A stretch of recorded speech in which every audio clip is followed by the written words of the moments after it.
bienvenue dans l'émission Paroles de femmes. Nous poursuivons sur notre thème atteindre nos objectifs et nous sommes en train d'atteindre nos objectifs, mesdames. Nous allons terminer cette série, pas aujourd'hui mais bientôt, avec Leslie. Bonjour Leslie, Bonjour. Tu vas toujours bien? Très bien. Excellent. Merci encore de ta présence et de tous tes points ultra structurés par rapport... C'est mieux d'être structuré tant qu'à faire si on partage sur ce sujet-là. Donc hier, tu nous as parlé des priorités, les deux grands points, prioriser, focuser, qui sont deux vrais mots, je vous le rappelle. Et tu nous avais fait deux petits acrostiches que vous pouvez retrouver aussi dans l'émission d'hier pour pouvoir nous aider à avoir des bonnes priorités, puis à les mettre en place aussi dans nos vies. On a parlé notamment de mémoire, la planification, la délégation, simplifier, épurer. Tu as envie de faire rapidement comme ça, je suis quand même une bonne élève. Hein. Faut le mettre en pratique maintenant, Annabelle. Épuré. Et aujourd'hui, on va parler d'un sujet, alors là, je trouve ça vraiment super important. C'est le cas de le dire, l'important versus l'urgent, parce que ça, c'est vraiment un truc, je crois, dans tous les domaines qui vient un peu nous plomber. Et pour certains, ça va être une découverte que l'important n'est pas l'urgent, que l'urgent n'est pas l'important. Et puis pour d'autres, ça va être une occasion de pouvoir remettre les choses à leur bonne place. Donc, quelle est déjà, Leslie, cette différence entre l'important et l'urgent?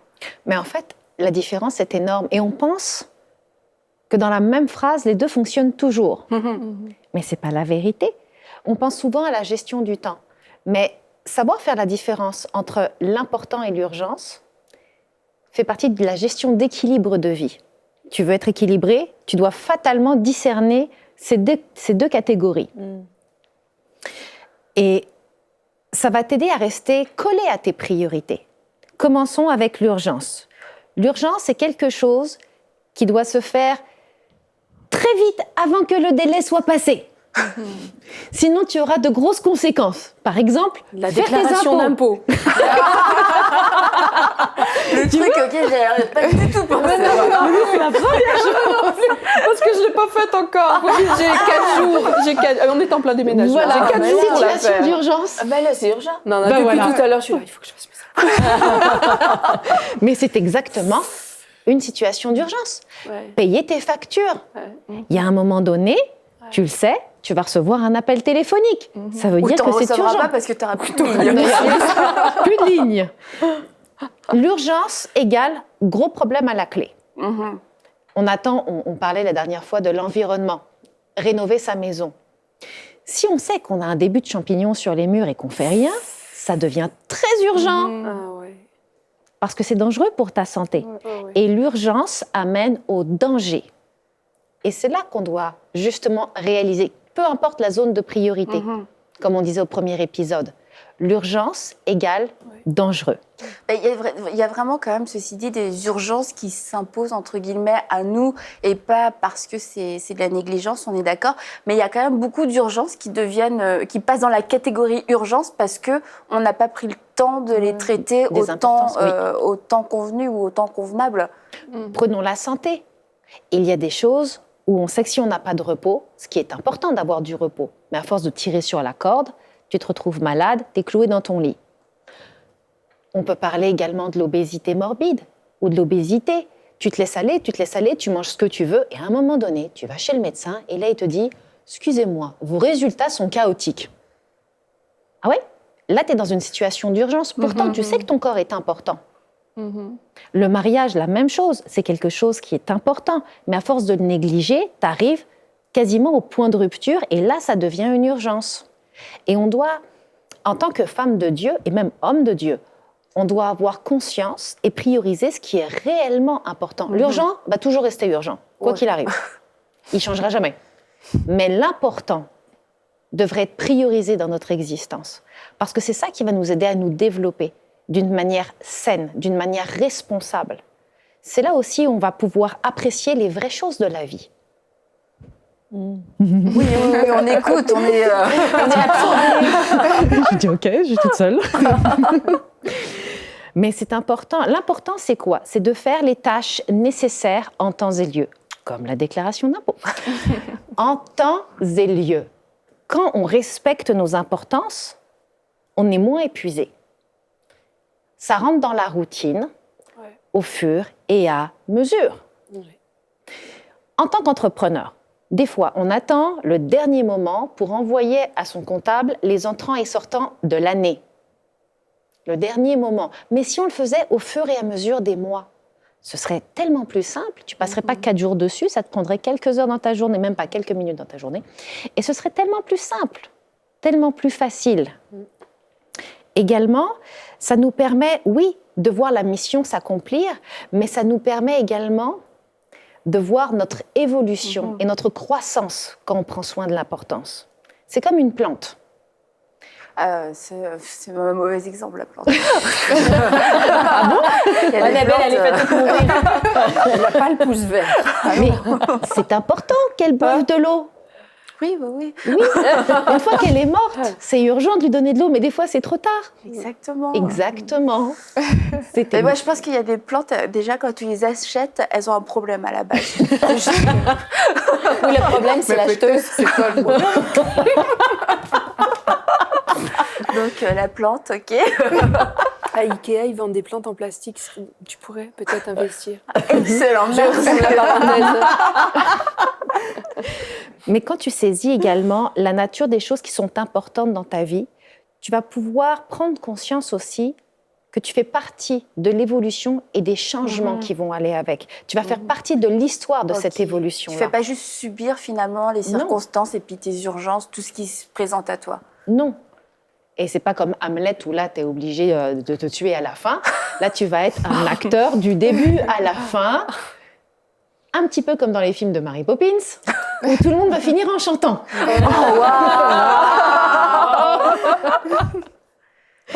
Donc, c'est important réellement de respecter nos priorités. Quand tu prends conscience de l'importance, tu prends conscience du respect de soi aussi. Tu vas mieux respecter Dieu. Tu vas mieux respecter les vœux que tu as faits à Dieu. Beaucoup de choses, on dit à Dieu dans nos temps de prière. Oui, c'est important, je m'engage avec toi. Ouais. Et on l'a toutes faites, hein. Je m'engage avec toi. Mais quand ça devient une situation urgente, chaotique, là tu fais « Ah oui, c'est vrai, je m'étais engagée. Ouh, je suis partie vraiment sur le côté. » Mais qu'est-ce qui s'est passé? Il s'est passé plein de choses. Revenez aux 2 épisodes précédents. Et c'est là où tu dois dire « Non, c'est important. Je dois prendre le temps nécessaire d'être disciplinée, de le caser dans ma routine. » Et d'entretenir cette chose au fur et à mesure. C'est comme ça qu'elle va grandir, comme avec les plantes, comme avec les enfants, comme avec toute chose finalement. On ne devrait pas arriver dans la situation de l'urgence. Comme par exemple, parce qu'on entend souvent des témoignages de familles brisées. Oui. Bah, mon enfant, d'un seul coup, est devenu comme un monstre, il ne veut plus nous parler, il est parti, il est ceci, il est cela. Et là, on arrive dans une situation d'urgence, une situation chaotique. Et puis après, pas tout le temps, hein, mais on peut se rendre compte que quelquefois, les parents n'ont pas développé cette relation avant avec l'enfant, n'ont pas investi. Et c'est juste que quand l'enfant a fait une grosse bêtise visible ou grave, là, tout le monde s'arrête, tout le monde ouvre les yeux, tout le monde se dit « Wow, qu'est-ce qui s'est passé ?» On a l'impression que ça s'est passé comme ça du jour au lendemain. Mais au final, c'est parce qu'on a négligé, enfin, pas tout le temps, hein, parce qu'on ne veut pas mettre de condamnation non plus, mais c'est parce que quelque part, dans le chemin, ça arrive qu'on puisse négliger ces choses-là, puis que ça nous revienne en pleine face un jour. Et c'est là, comment est-ce qu'on peut en avoir conscience? Là, aujourd'hui, c'est quoi qui est important pour moi? Parce que quelquefois, là, on accueille la vie au jour le jour et on ne prend pas le temps de savoir du coup ce qui est important. Et puis dans 10 ans, c'est encore la même chose, c'est le même scénario qui se reproduit. Donc comment discerner cet important-là? Aujourd'hui, la dame, elle regarde l'émission, je veux savoir ce qui est important dans ma vie. Déjà, ce n'est pas de la condamnation, c'est de la conscientisation. Oh, gros mot. C'est mon tour.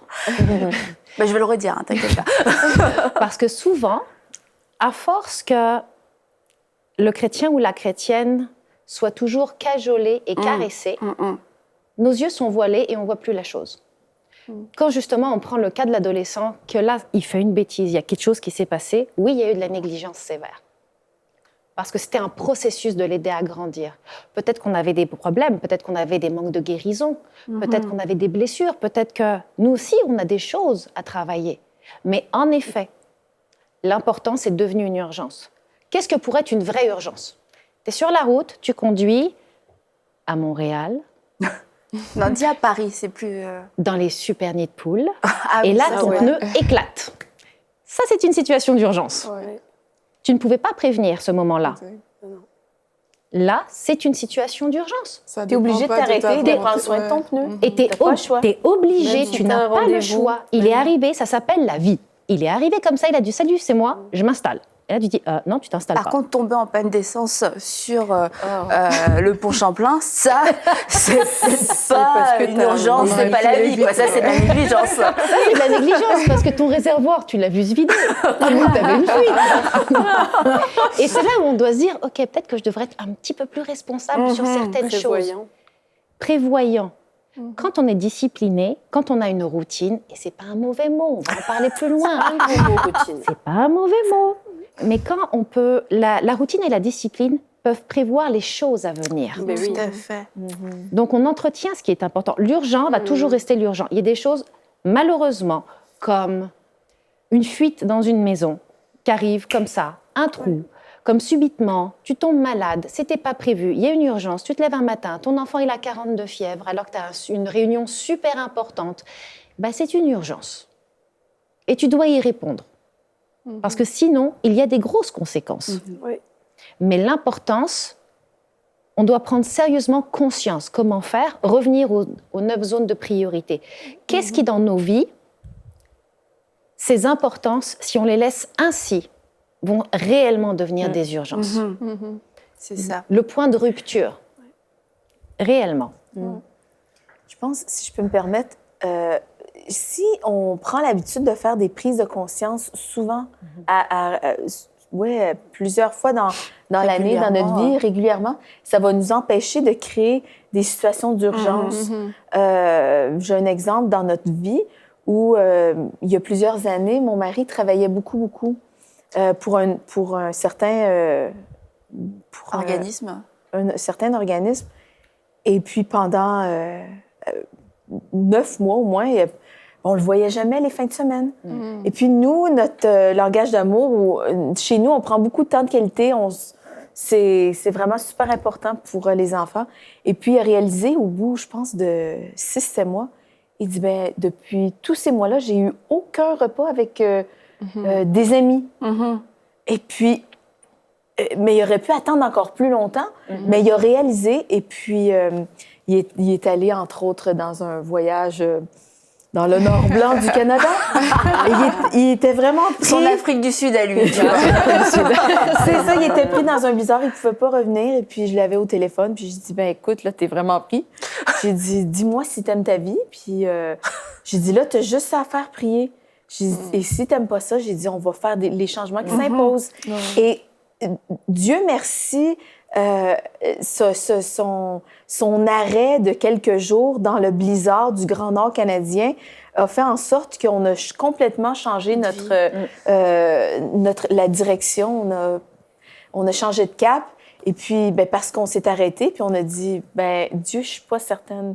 On n'est pas certain que c'est ça que tu veux pour notre vie. Puis il est revenu de ce voyage-là, et puis on a dit... on a vraiment cherché Dieu pour savoir c'était quoi l'étape suivante. Et puis, pas longtemps après, il y avait une pancarte devant la maison, c'était à vendre. Et puis, on a dit, c'est pas ça la vie. C'est pas ça la vie. Et il était pris à un moment donné dans le trafic, là, les gros bouchons. Puis il dit, je refuse de vivre ça. Et c'est pas ma destinée. Et ça prend Il a dit, des je refuse. objectifs. Et puis, souvent, les gens, qu'est-ce que j'entendais là-bas? C'est que, ben, j'ai pas le choix. J'ai Ouais. pas le choix de faire ça. Il faut, j'ai pas le choix. Il faut que je travaille. Et puis, j'avais dit à une de mes voisines, à cette époque-là, j'ai dit, je m'excuse, on a toujours le choix. On a toujours le choix. C'est parce que parfois, on a tellement peur de laisser Oui. cette chose qu'on est en train de faire parce qu'on se dit, mais c'est ça, ma vie tourne autour de ça. Mais Je me réveille. En fait, on construit parfois nos routines sur les mauvaises choses, en fait. Et ça devient, on s'agrippe à ça. Tu peux, comme lui, par exemple, peut-être c'était pas le travail qu'il devait faire à ce moment-là, mais il avait déjà construit sa routine là, exactement. et ça prend vraiment des objectifs clairs, comme on a parlé dans les émissions d'avant. Si on n'a pas ces objectifs-là, ces priorités, là, devant nous, et qu'on ne prenne pas le temps vraiment de repasser dessus, mais je trouve que c'est trop compliqué parce qu'on va s'enfoncer comme ça dans ce schéma de routine qui nous semble normal. Et au moment de décrocher, mais on se dit, mais si j'abandonne, c'est quoi la suite? Il n'y aura plus rien. Et cette peur du lendemain fait en sorte que... Mais c'est ça la foi, en fait. Quand Dieu nous parle, puis il nous donne une direction, ça ouvre la porte au miraculeux aussi.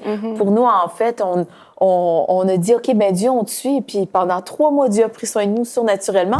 Le courage qu'on a eu d'écouter Dieu, la foi qu'on a eue en Dieu, juste de rétablir, mettre les bonnes choses au bon endroit. C'est cette décision-là qui manque souvent. Ouais. Et même aussi la décision juste d'enlever des choses qui ne sont pas importantes parce qu'elles ont pris tellement d'ampleur à nos yeux qu'on s'est dit, mais si j'enlève ça, mais il n'y aura plus rien.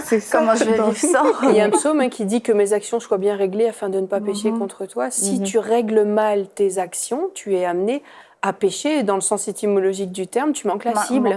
Et la vie, ça passe vite. Et très vite. Et tu te retournes et puis tu te rends compte que tu t'es manqué parce que tu t'es laissé occuper par toutes sortes d'affaires inutiles qui t'ont fait passer à côté du plan de Dieu. Et si on veut pas passer à côté du plan pour notre vie, il y a intérêt à vite mettre les priorités à la bonne place, comme tu disais, Leslie. Et puis bien mettre tout à plat comme Leslie nous enseigne aujourd'hui. Parce que la vie, c'est précieux, on n'en a qu'une. Et puis, ça ne reviendra pas. Les années passées, c'est terminé. Peur, en fait. C'est comme les allumettes. Tu craques une fois, c'est fini. Ça aurait été une bonne image. Et du coup, comment on fait ici pour quitter cette zone d'urgence en permanence, pour rentrer dans cette discipline, cette routine de l'important? Mais avant d'aller là, nous, les femmes, nous avons un immense privilège. Qu'est-ce que c'est? On en a plein. Oui. Mais on peut se permettre de faire une remise en question 1 fois par mois. Dans une bonne période. C'est le moment où tu fais une grosse introspection de ta vie de femme. Non, mais c'est la vérité. Au lieu de se plaindre de ces moments-là, pourquoi ne pas saisir ce moment pour se mettre un peu en retrait et se dire, OK, c'est quoi les changements à apporter ici, là, chez moi, de la façon dont je gère les choses? Et je crois sincèrement que Dieu permet les urgences pour qu'on réalise ce qui est important.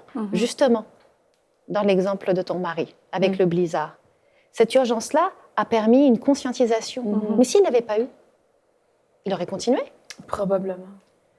Et c'est là où on doit se dire, je dois être vraiment ouvert aussi à ce que le Seigneur a à me dire au travers des urgences. C'est important. Alors, comment faire? Comment mettre de l'avant l'important et quitter l'urgent? Connaître ses vraies priorités. Épisode 1. 9 zones de priorité. Revoir nos actions durant les derniers mois. C'est très important de tout le temps te dire, OK, qu'est-ce qui s'est passé les 30 derniers jours? Et compare les fruits avec le mois d'avant. Compare le résultat de tes actions. Si tu vois que ça te tire vers le bas, change quelque chose. Si tu vois que l'évolution que tu as ajustée, c'est ça le calibrage. Comme en ingénierie, tu ne calibres pas d'un coup. Tu y vas petit à petit. Dieu fait la même chose avec nous. Gloire à Dieu. Gloire à Dieu. Tout d'un coup, ce serait impossible. Mais il nous ajuste au fur et à mesure. Alors si, peut-être pas tous les 30 jours, on peut le faire 1 fois par trimestre, se dire, OK, qu'est-ce qui s'est passé le dernier trimestre? Comment j'ai agi? Quels ont été les résultats? Est-ce que j'ai été présent pour mon entourage? Est-ce que je gère mieux mes affaires? Et peu importe la zone. Épisode numéro 1.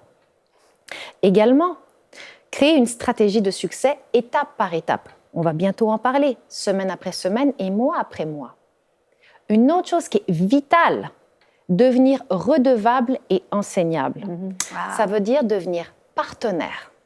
Et on peut être redevable envers différentes personnes. On peut avoir une partenaire de redevabilité pour le sport, une autre pour nos finances. Je suis la personne idéale, parfaite. Une autre pour nos finances. Je pense qu'elle s'est trompée. Une autre pour le couple, par exemple. Une autre sur le développement personnel. Je veux prendre un cours, on prend un cours et je lui rends des comptes. Ça rend humble d'être redevable, mais ça nous garde dans le droit chemin. C'est vrai. Ça travaille beaucoup, l'être humain, dans ce temps-là. J'aime bien comment tu as réparti les priorités. Ouais, tu peux compter sur moi pour qu'on rate toutes les séances de sport. Zone de priorité, plaisir. Donc, oui. Mais d'être enseignable aussi. Ouais.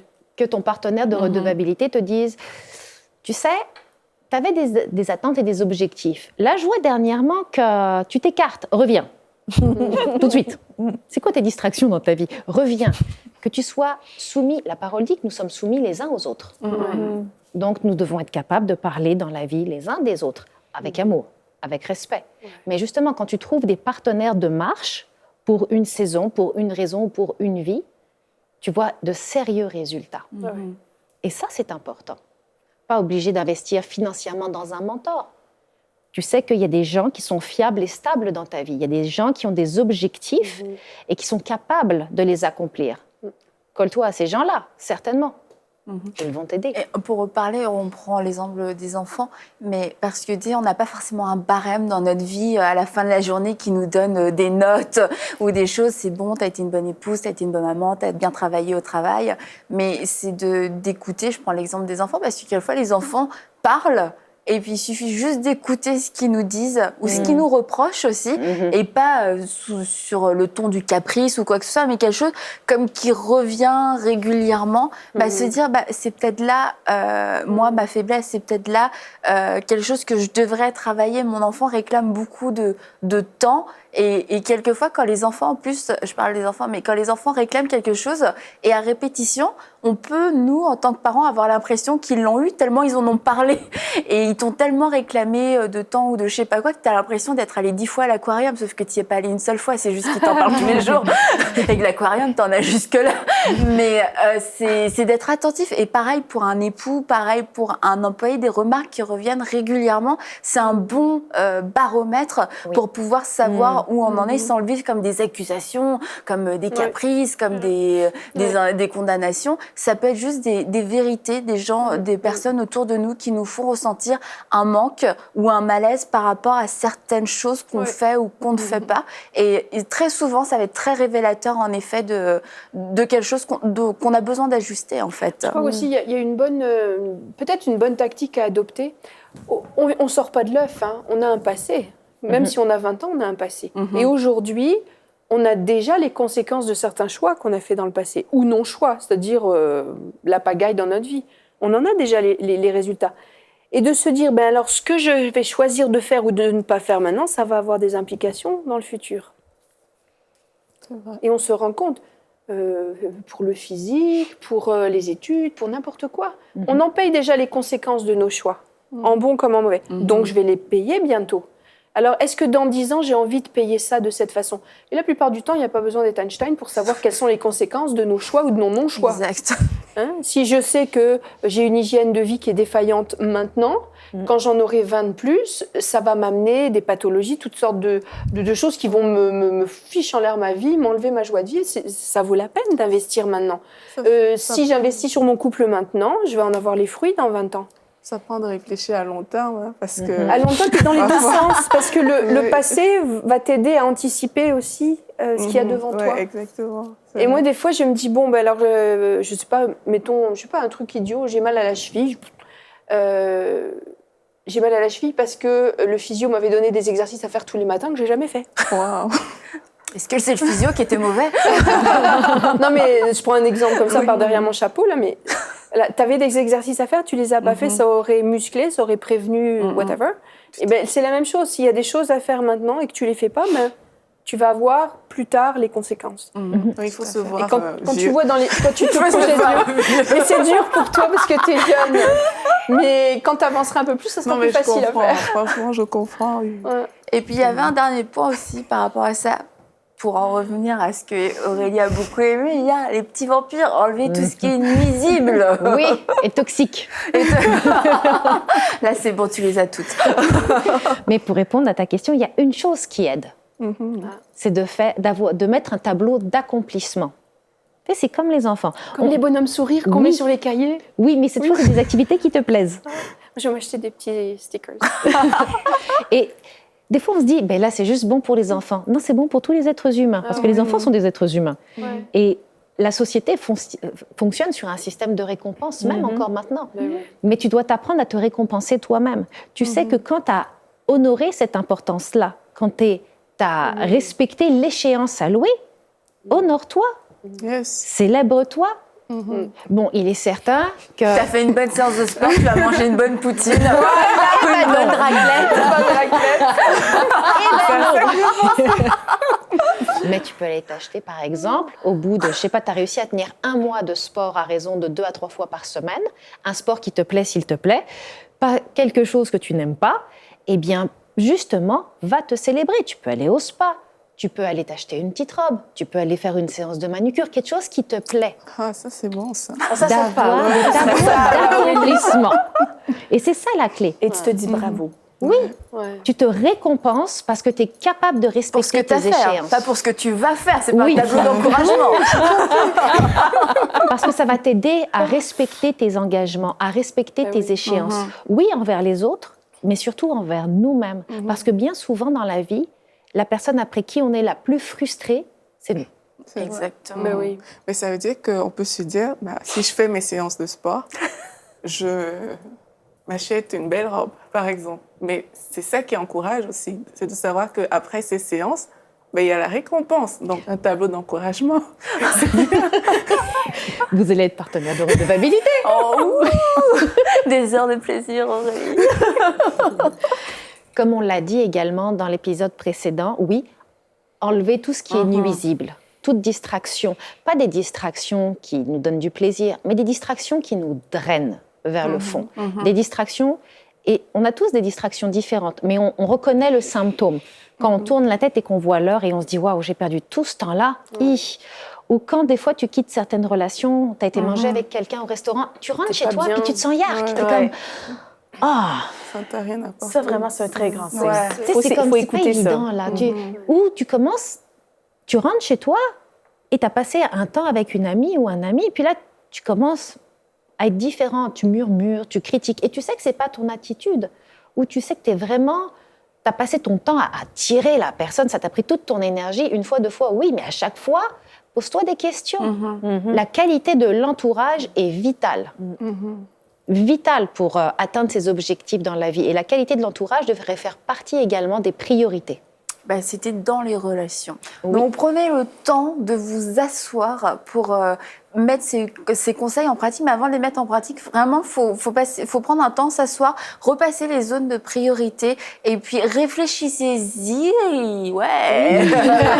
Priez par rapport à ça pour définir quelles sont vos priorités et puis pouvoir mettre des vrais mots, des vraies situations, des prénoms pour toutes ces priorités, parce que votre vie, c'est pas la mienne. On a toutes des vies différentes, comme on l'a dit, mais il y a le principe de base qui est là, de fonctionner par priorité. Ça va être capital pour pouvoir faire ce qui est important et ne plus simplement subir la vie des autres, subir le choix des autres, et puis faire ce que Dieu nous demande, parce que c'est avant tout la première chose, c'est ce qui doit être le plus important pour nous, se dire aujourd'hui j'ai accompli la volonté parfaite de Dieu. Je sais qu'aujourd'hui j'ai rempli le mandat de Dieu pour ma vie et j'ai pu aider, j'ai pu aimer, j'ai pu être une bénédiction pour ces personnes-là, parce que c'est ce que Dieu, c'était les bonnes œuvres que Dieu avait prévues d'avance pour moi, et je vais continuer de marcher dans ce chemin-là. C'est un chemin d'apprentissage, donc ne soyez pas découragés si ça se fait pas du jour au lendemain,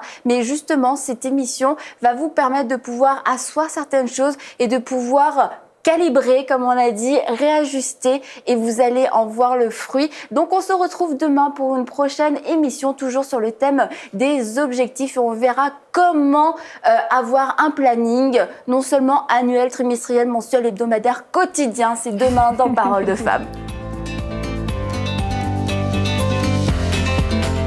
Retrouvez toutes les émissions de Parole de Femme en intégralité sur www.emcitv.com. Cette émission est rendue possible grâce au précieux soutien des partenaires d'Enseigne-moi Canal International. Retrouvez tous nos programmes sur emcitv.com.